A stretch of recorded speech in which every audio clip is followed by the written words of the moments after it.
please do. We are your Australian-based CSM team. Look forward to today.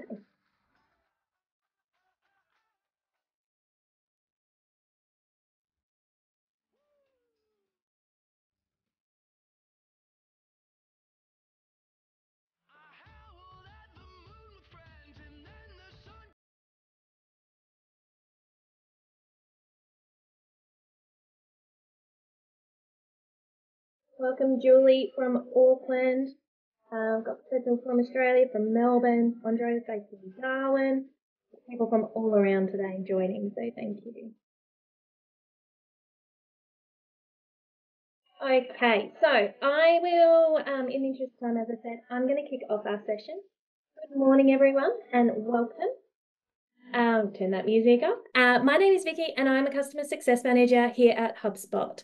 Our Industry Insights Connect project is an industry vertical event organised by the Customer Success team at HubSpot ANZ. The purpose of this project is to bring together professionals like yourselves from within a distinct industry and provide you with valuable insights, thought leadership, and networking opportunities. Please pop any questions you may have in the chat, and we'll have some time reserved at the end for Q&A. Today, we're joined by, and we'll be hearing from Trav White, Head of Growth at Neighbourhood, Alex Bourdignon, Senior Solutions Architect at Kongo, and Ali Mattos, Inbound Consultant and Trainer here at HubSpot. Today's session is focalised on utilising HubSpot within the SaaS industry by way of understanding best practices, industry-specific integrations, as well as new HubSpot features to enable your growth. Without further ado, over to you, Trav, to dive into best practices for onboarding for SaaS customers. Thanks, Vicky. Hi, everyone. Thanks for joining today. As Vicky mentioned, my name's Trav White, Travis White, if I'm in trouble by my mum. I have been a solutions partner for over 8 years, growing people's organizations, implementing HubSpot, and doing everything in regards to anything HubSpot. So today, I think I'm really going to sort of tackle best practices when it comes to onboarding, specifically for SaaS as well. Some people here might already be doing it. Some people might not. So I'm going to try and sort of factor that into today's catch up. Next slide. So a big thing I wanted to start off with, and I think this just goes with any type of communication and any way that you deal with your customers, is that people build relationships with people in organizations and not organizations with people. So it's really important to keep that in mind when crafting onboarding experiences. I think best practices is very clear communication. That's a big one. No surprises is something that will drive really hard here as well. There should be absolutely no surprises in regards to what's coming next. And the big part that we want to do is build trust as well. What we want to try and do is reduce that churn and then have that increased opportunity for cross-sell, upsell, and those referrals as well. Those happy customers are going to stick with for a very long time. So that's the main drive for this part of the webinar today. Next slide.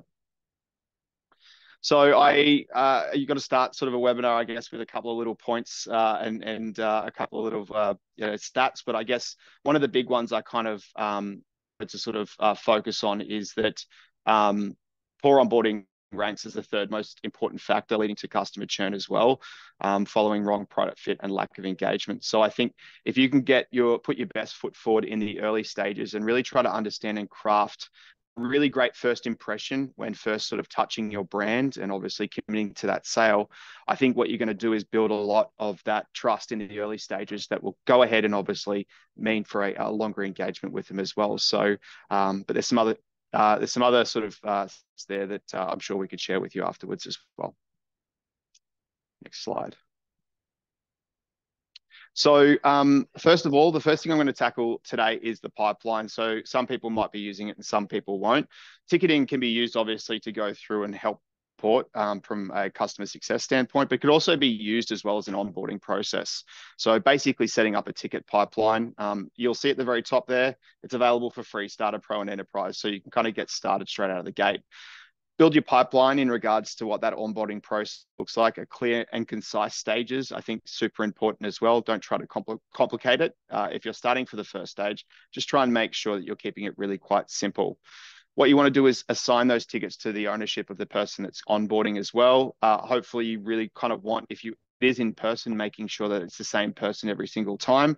If we revert back to what I said, people build relationships with people in organizations and not organizations with people. So it's important to keep that consistency to build trusts. You can also use ticket tags as well to highlight the most pressing tickets or as that person's going through as well. So if you haven't used ticket tags at all, you can make sure you could find, I'm sure we'll get some resources in the chat as well to find out how to use those as well. And the most importantly is with the ticket card as well, making sure you customize that as a customer or as per your service and your company as well, making sure that it's customized. Again, there's some really great resources which we can provide to you as well to go through. But what you want to try and do for that onboarder is make it easy to understand where they're at and have that all that relevant information present. Next slide. Automation, which is good and bad. I think the first point I'll always say is don't automate everything. Human connection is super important, especially when you're first in this first touch and this onboarding standpoint. Some people have videos when they onboard as well, but what you want to try and do is go through and at least try and reach out to ensure someone's available there as well. But if you are automating it, don't automate everything. I think it's very addictive in the early stages, especially if you're new to HubSpot, to go through and actually start automating everything. Keep it really simple and grow and develop as you go through. Some internal movements that you could do is ticket movement. Specifically, if there's customer response notifications, you can update Slack as well, if you are using Slack or any other platform as well. And then also customer follow-up reminders as well. So people get busy, especially in the CS teams and onboarding teams. So making sure that HubSpot's set up to help support those teams to ensure that they never drop the ball as well. So you can use some automation as well in regards to welcome emails. But the next step emails is one that's super important to me. When we go back to the slide, is that there's no surprises.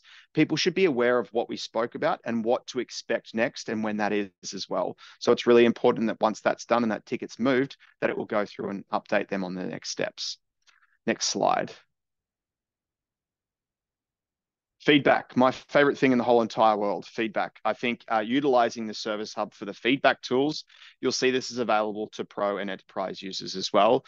Don't just use the surveys at the end of the onboarding, send them at each major stage of that process. For internally, we like to send them out from a time base, so every sort of 3 to 4 weeks as well when we're onboarding. We want to see what's working and not working. We want to get that direct feedback at every single point, because what we're going to be doing is consistency. So if we know that something's wrong, we can change it and make it better for everybody on the team as well. So what we want to try and do with that feedback, like I mentioned, is gain an understanding of where you can optimize it as well and see where things aren't working as well as they should be. And what's important is as an organization grows, it changes. So this feedback tool is super important. And then make sure that you can put it in scripts as well so that reps can do reminders to say, hey, you're going to receive a bit of feedback as well. Can you make sure that you jump on top of that? I'm measured on it as well. So I think that's pretty good. Next slide. Playbooks, again, probably hugely underestimated as well. But this is, I guess, for the pro and enterprise for what we want to do here. But usually onboarding should be fairly consistent as well. Now, if it's in person, on Zoom, in any sort of virtual aspect at all, or even in person, probably very rarely, using these playbooks ensures that whoever's conducting that onboarding is providing a consistent experience every single time. So what we can also do from an enterprise standpoint, so as you can see in the animation that we've got here, we can collect specific information on them as we go through or write specific notes, which will then save to the ticket. But in enterprise, we can do update properties as well, which is hugely beneficial from a reporting standpoint. Next slide.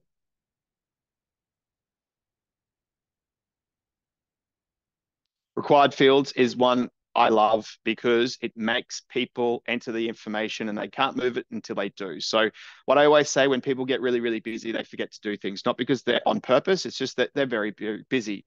So having these required fields as a ticket moves to another stage allows us to capture that information and ensure it's done.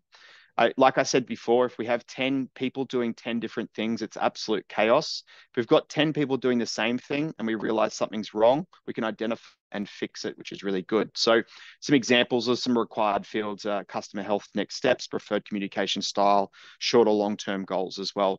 Remember, if we're collecting this information, we can report on it as well, which I'll talk about hopefully in the next slide, I think. Perfect. I did remember. This is important for the quarterly review. So it should never be a set and forget type of process. And most people often do set it up and then they just leave it.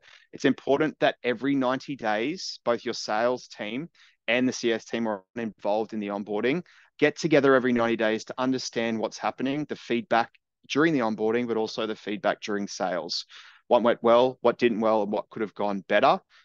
Having that collaborative team, we often hear sales and marketing getting together to understand. I think it's really important for sales and the CS teams and the onboarding teams to make sure that they collaborate every 90 days to ensure that they optimize that onboarding process. Next slide. Okay, so this is one thing I kind of wanted to put in this, just if you are starting or if you are doing something, if you are currently got an onboarding. Now, if you are doing this fresh, build an MVP. Don't try and build out a complex beast from scratch. I think keep it really super simple, keep it simple and improve it for every single 90 days. What you don't want to do is build this big, massive monster in which is kind of super complex, even for a new team to move into. But if you have got an existing one, some things to think about as well is that workshop between the CS and the sales team as well. Do this every 90 days. For me, I like to sit down and review the customer journey from sales to onboarding, pretend like I'm the customer and I don't know anything about it. What am I seeing? What am I receiving? What are the communications and what am I experiencing? It's important to put your hat on as that customer is too. And then have the next steps and resources clearly delivered at every single stage of that onboarding, whether it be delivered digitally, virtually, or anything like that. And I think ensure all automated emails are from a point of contact and not a company as well. People send emails out from companies. It's people build those relationships with people. So it could be Trav at Neighbourhood, not Neighbourhood, and then Trav's in the signature. They really want to build that rapport and that will build trust. But the big thing is to set that reminder every 90 days for that onboarding review. And what you find is as the business grows and develops, you'll slightly change that onboarding process to make sure that it's better and it's delivering a better outcome to reduce that churn and have a longer LTV. Next slide. So a quick one, what we covered, I think, is just a really high level of the SaaS onboarding, pipeline automation, feedback playbooks, required fields, and making sure you do those quarterly reviews. If you're doing it at the moment, the big part is that last one, that quarterly reviews as well, making sure that you guys get together as a team, get that feedback and be collaborative. It doesn't have to be super long. It can be half an hour, it could be an hour, whatever you can do. But everyone having their say would help develop that to make sure that that churn and LTV extends as well. If you want to learn more about this or a whole bunch of other stuff, we've got a massive YouTube channel. Just search for Neighbourhood Agency. We also run the HubSpot user group. And most importantly, make sure you head into the academy and get certified because you learn a lot of things. So thank you very much. I think that's the last slide I've got. If there's any questions you've got, please direct them to the chat pane and I can get them answered while we go through the next one. Cheers. Over to you, Alex. Thanks, Trav. Hello, everyone.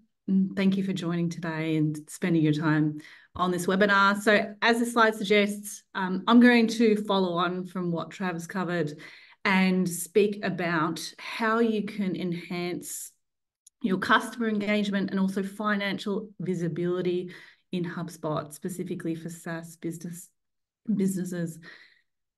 Next slide, Vicky. Brilliant. So I'm Alex. I'm the Senior Solutions Architect at Kongo. And at Kongo, we provide reliable system integrations and also CRM solutions that support our clients' business operations and also growth. So similar to the Neighbourhood, we've been partners for quite a long time. And over that journey, we've worked with a wide range of SaaS businesses. And look, as well as making sure that you have set yourself up for success within HubSpot, using the HubSpot tools, and that's the entire customer journey all the way through to onboarding.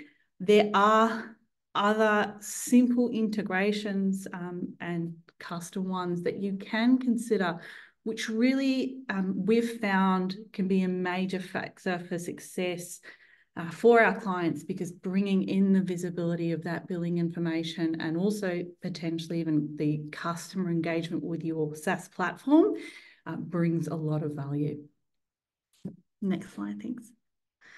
Brilliant. So why? Why should we integrate our billing platforms with HubSpot? So there's a range of different reasons why, and this always needs to be weighed up with the consideration of how you integrate your billing platform. But there are many options that do allow you to do this quite seamlessly and potentially even out of the box. So first thing is really leveraging the ability to have a 360-degree customer view in HubSpot. That's key. HubSpot's set up for that. We talk about the flywheel as being an important concept, and for those that run from marketing through to sales and then post-sales support all in HubSpot, having your billing information and customer engagement for that matter in HubSpot just accelerates your ability to understand your customers, nurture them, look after them, and ultimately at the end of the day, retain them and grow them. Leading to that, we also, there's a lot of benefits having your financial visibility in HubSpot. Yes, you've got your billing platform to be able to do the reporting you potentially need, but surfacing your financial metrics in HubSpot can be really valuable. And even just for quick reference for your sales teams or management. So that is another factor and something to think about. For those running marketing through HubSpot, closed loop reporting is a massive one. If you're spending in certain marketing channels, let's say paid advertising, paid search, we want to be able to understand, is that investment paying off? Is it actually delivering our not only leads, but taking those leads through the different stages, whether it's a free trial, converting into active, and then even growing that customer. What role is your marketing channels playing in that? Are you investing in the right areas? And having that financial data back in HubSpot allows us to do that really easily and pull that information through into your reporting. Somewhat similar to this, or connected, is the ability to be able to enhance our segmentation. If we know what our customers have purchased or are trialing, if you do offer a range of different service offerings, that's going to surface really useful information that we can use in our personalization in HubSpot. We can use it in our reporting, in even automation. So that is another key factor. Increased upsell, cross-sell. I know, Trav, you mentioned this in your section as well.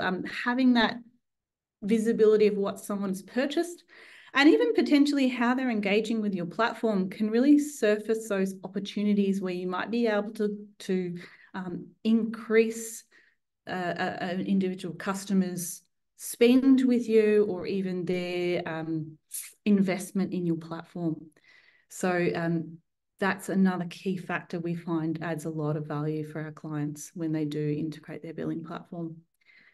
Last two here I have is for those that don't run a self-service checkout process or conversion process, I should say, those that have sales teams who nurture those free trialers or those leads through to a subscription. Some integrations can really help optimize that quote to cash process as well, allowing sales teams to just operate in HubSpot only, generate quotes and orders and make sure that that's efficient and also completely integrated.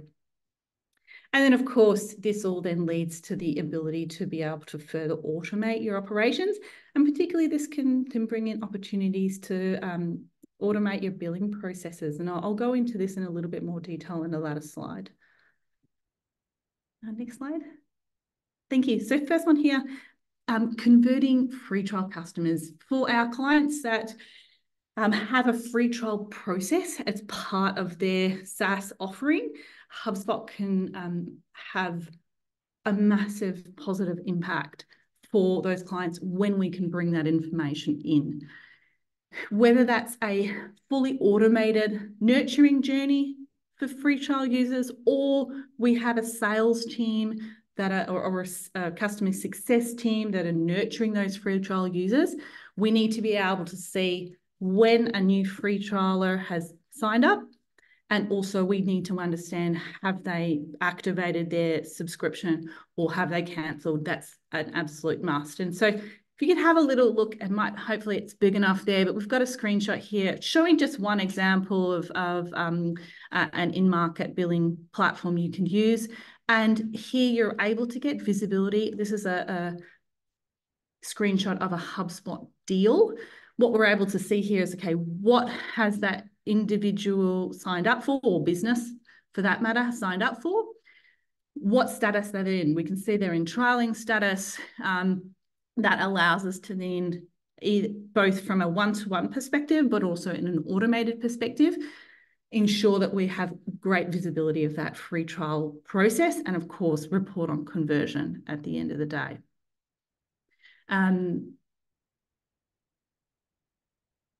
You can also do hybrid processes. I will just say that it's not just sales process only or free trial automated journey only. You can do a nice hybrid in HubSpot where you do have sales one-to-one touch points as well as automated nurturing supporting that process. Next slide. So quote to cash processes. So again, this is for clients that don't offer an online sign-up process. Again, a number of the recurring billing platforms do have integrations that allow you to really easily plug it into HubSpot and allow a salesperson to go through the normal process they would in HubSpot. Qualify the lead, have initial demo discussions, the normal sales process.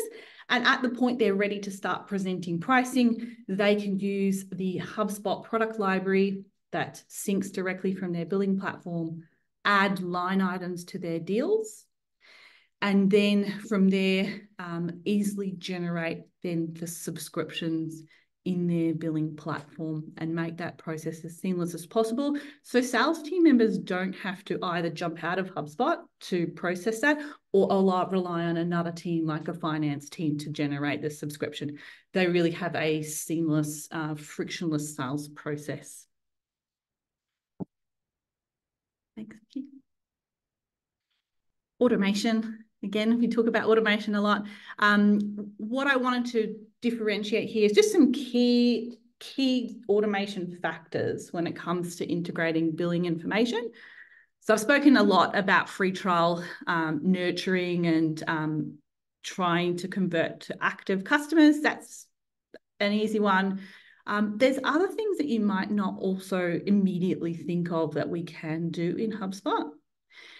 So an example of where you might have a multi-touch dunning process. Someone's credit card fails, maybe they haven't updated it, maybe it's the business account doesn't have enough funds in the credit card, for example. You can have that dunning process or the communication around that issue actually run from HubSpot rather than just in your billing platform. And so the benefit of that is you can actually see the interaction with those emails because it's recorded in HubSpot. And also you can then add in some manual touch points. So having a sales team or a CS team member reach out to understand what's going on with the current subscription. And then finally, renewal reminders. So for those that don't have automatic renewals, you do a renegotiation. Having the information about that subscription in HubSpot allows us to have automation around renewal and make sure that we're really maximizing that conversion opportunity as well, maximizing upgrades. Next slide. All right, so we've spoken all about billing, but now I want to turn our attention to customer engagement. So making sure that the health of a billing account is good is really important, but ultimately, how is someone using your platform? Because that's going to be an indication of how sticky they are. You know, are they at risk of churn? Have they adopted the tool? Are they using it on a regular basis? That is really important information, particularly for CSM teams and teams that are looking after those customers to know. That's going to be a big factor for reducing churn. So integrating your platform to get that engagement data will allow you to, as I said, empower teams. Allow them to be able to get insights on how that customer is engaging on your platform. Now, that could be something that your team review in those quarterly review meetings, for example. It even can be something that we then automate, reach out to the customer themselves to try and increase their adoption, increase their usage. And so this really relates to the second point here, which is about adoption. So we've got usage, but ultimately adoption is really key. And that goes hand in hand with our onboarding process. So making sure for those that run a manual onboarding process, onboarding is successful and that we're actually seeing that there's great adoption from the customer's perspective. So it's depth of usage, activations, if you will, of certain tools, and then the ongoing interaction and usage of those tools. They're two really, really key measures that we need. It will ensure satisfaction and also make sure we can keep an eye and improve retention. And then obviously, finally, we want to make sure that we reduce churn at the end of the day. That's what we all want.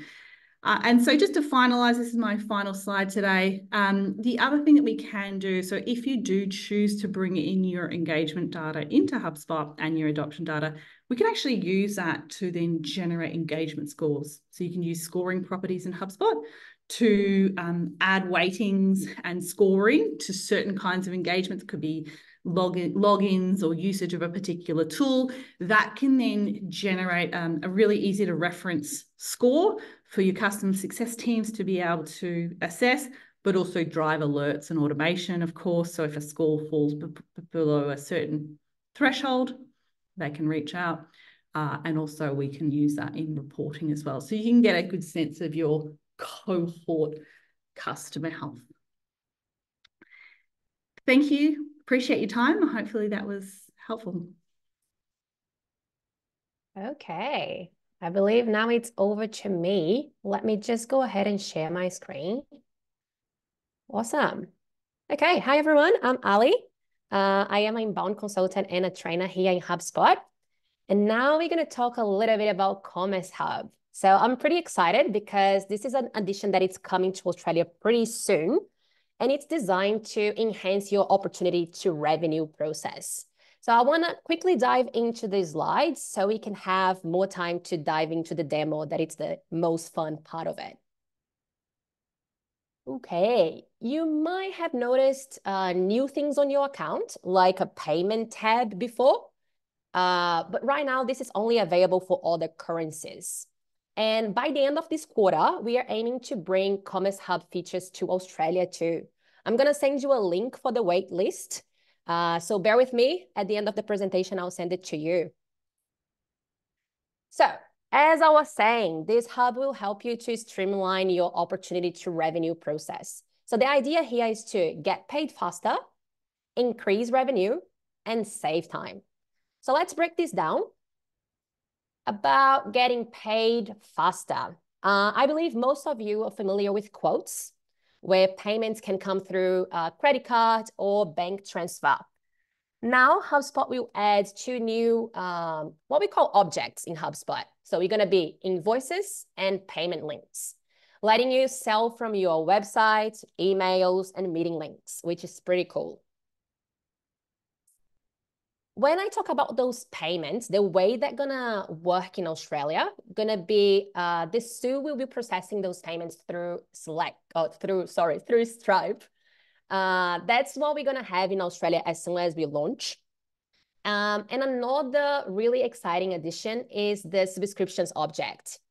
So when selling a recurring service, this lets you manage all customer subscription details. It's really a game changer for SaaS businesses. I'm going to go through these in more detail when I get into the demo, so don't worry. And finally, we can save a lot of time. So have you ever spent like endless hours trying to chase invoices or missed a renewal date? By incorporating these new tools into workflows, we'll cut down these time-consuming tasks that we have. We will also use reports to get detailed insights on payments. And regarding to accounting integration, I believe when I said invoices, everybody started thinking, but I use Xero, I use NetSuite, what is going to happen? So right now, the way to actually get those invoices into your accounting system going to be more manual. We're going to have to export and import. But the good news is that our product team already has on the roadmap the plan to create integrations for the data sync. The timeline is not certain yet, but they are doing this for Xero, for example, which I believe most of you might use as your accounting system. Okay, enough on theory. So let's go through the demo. I brought here a use case just to make things easier and show things in HubSpot for you. And the idea is to think that I am a team member of Slack, and my objective is to enable customers to easily acquire a business subscription directly through the website. An important note to make here is that a business subscription for Slack is worth $12.50 per user per month. So it's a recurring payment every month that we have, depending on how many users you have. So let's go through the demo. If you try to follow me along, you might not see what I'm seeing because, as I said, this is not available yet for Australia. But as soon as it is available, you're going to be able to see commerce on the very top of your account. And to go through my example, as I want to create this checkout link on my website, what I'm going to have to do is to create what we call a payment link. So I'm going to go into payment links here. And I'm going to create a payment link. We have two options, blank or template. I'm going to go through template so I can show you that we have a bunch of templates for you to start with. Because I'm creating a subscription, it's something they're going to keep getting billed every month. I'm going to choose this subscription template and I'm going to hit next. Okay. So I have done some homework before our webinar. So I created a product already for us to use here. So I'm going to close off this and I'm going to just delete this line item and I'm going to select a product from my library. So when I go select product from library, I already have here my Slack business subscription. So I'm going to choose this as my line item and I'm going to add. Perfect. Okay. I have here the quantity, the unit price, the billing frequency, as I mentioned, is monthly. And now, depending on your business, you're going to choose what you're going to do with the billing terms. So I could do a fixed number of payments, or I could automatically renew until it's canceled. So let's say it's a fixed number of payments and it's for 12 months. And you can also choose the start date. So if you want to have the first payment as soon as they check out, it's going to be at payment, but you also can delay the billing. Okay. So that's it in here. But when I create this checkout link, I need to make sure that people can actually choose how many users they want to have. If they have 25 people in their company, they need to choose 25 users. So what I'm going to do is I'm going to go into actions and edit this. So you're going to see that in the very end of this screen, we can actually allow the customers to edit the quantity on the checkout. So I'm going to check this off in here and I'm going to choose a minimum and a maximum quantity. I will leave the minimum as 1 and I'll put the maximum as 1,000.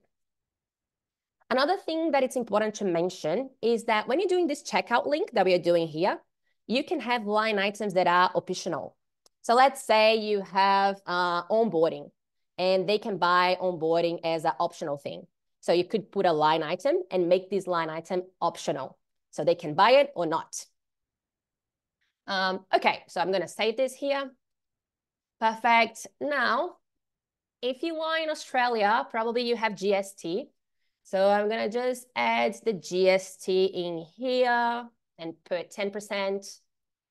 Perfect. And I'll go to the settings tab. On this tab, we can create deals as soon as people go through this checkout, which is a best practice because we want to track everything that we are getting into the system. So I'm going to turn this on. You're going to be able to choose the pipeline and the stage that this deal needs to get created. You also can put some information on the checkout text box. This was something that I created already just to like link to our terms and conditions. You can put whatever you would like in here.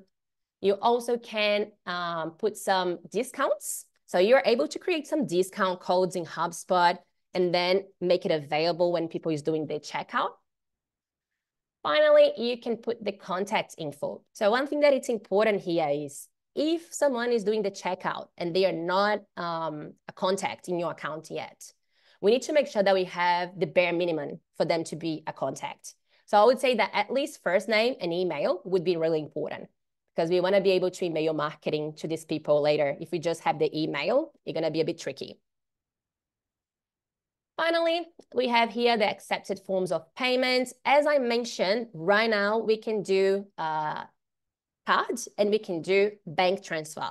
The team is working in other ways of receiving payments, but that's what we're going to have as soon as this launches here in Australia. You can choose to collect billing address, and that's pretty much it. If you're doing a link that it's a one-off, that you just want to send to one customer, you could put to just use one time. In my example, I'm creating something to be used on the website, so I'm not going to turn this on. I can then preview how does it look like. So you're going to see that already looks pretty with this like logo and everything. You're able to put your logo and your colors and make it look as your brand as you would like. I'm just going to give it a name, right? So I'm going to be select business user, and I'm going to create. Okay, it's as easy as this. Now I have this link and I need to choose what am I doing with this link. So when we go in here into actions, you're able to embed. So if you click on embed, you're going to see this code here that you can send to your developer and you're able to embed this into your website. You're also able to generate a QR code. For my example here, I will just open the link and go through the checkout to show you what's going to happen in HubSpot. So let's do this. Let's get this link in here and let's do just checkout together.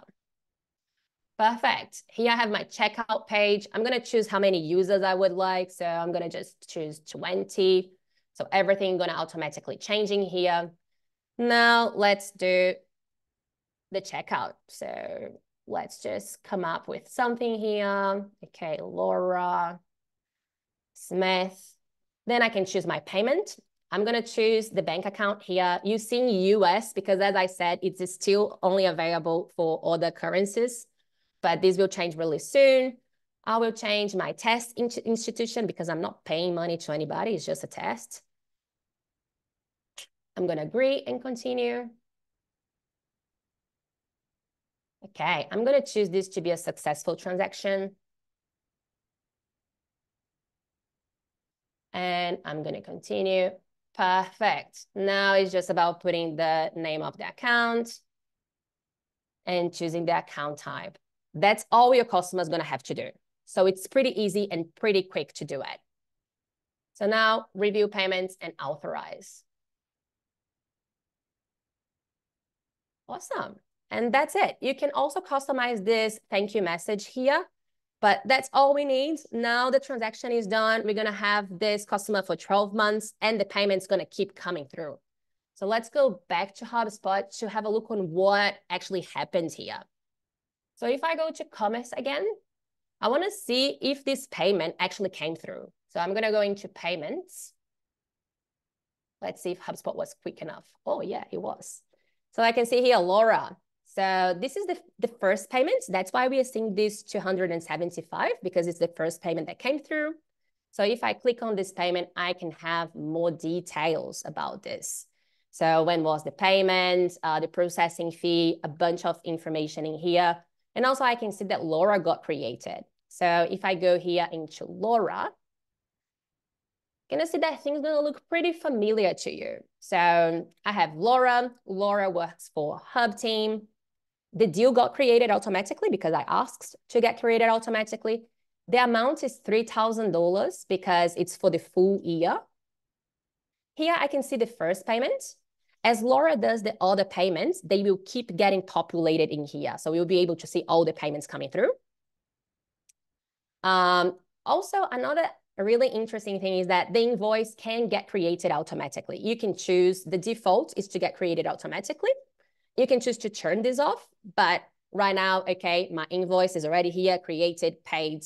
And again, every time I have a new payment, I will have a new invoice that it's marked as paid in here. And finally, what I find the most exciting thing, we finally have a subscription object. So you can track what is happening with this subscription. So I have here the next payment date. I have the recurring billing frequency. I have the payment method. So we are able to actually report on those subscriptions. Okay. One thing that I mentioned that I just wanted to bring it up again is if we go to invoices, when this launches in Australia, we're not going to be able to sync automatically the invoices, but you are able to export. And you can then follow the instructions to import into Xero, for example. So it's pretty straightforward. You are able to do that and to actually have the invoices going through while this integration is still getting built. I believe I still have a few minutes, so I want to quickly show you one thing here. Also, HubSpot already created a templated dashboard for you. So you're going to be able to see how much money you're actually making. So we got all those templated reports for you. And of course, we have subscriptions, invoices, payments, everything as a data source for you to create your custom reports.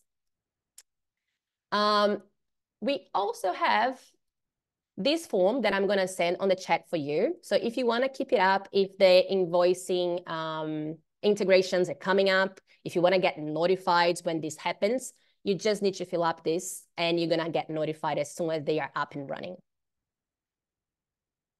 Okay. So over to Vicky, I believe. Correct. Hello, again, everybody. Thank you, Ali. Look, everybody, as we continue to iterate on this series and format, we'd love to gain your valuable feedback. There will be a link into a short survey in the chat that should take no longer than 2 minutes to complete, and we'd really appreciate your information. Thank you. Now, as you complete this survey, just to recap some of the key takeaways from this session. So from Trav, ensure when planning your onboarding pipeline, you have clear and concise stages of your onboarding process and customer journey. That the integration of HubSpot with financial systems enables enhanced reporting and visibility into financial operations. That within HubSpot, it's possible to establish a quote-to-cash process for enhancing visibility into trial conversions, quote management, and maintaining oversight of billing matters. And you can use Commerce Hub to streamline your opportunity to revenue process to get paid faster, increase revenue, and save time. Thank you everyone today for taking the time to join us for this webinar series, and a special thanks to our speakers for sharing their golden nuggets of information. We'll be sure to send across the recording and deck from your today's session for your review and to share with your colleagues. And if you're eager to learn more about any of the points from today, please reach out to your respective customer success manager. Thank you and have a lovely rest of your day.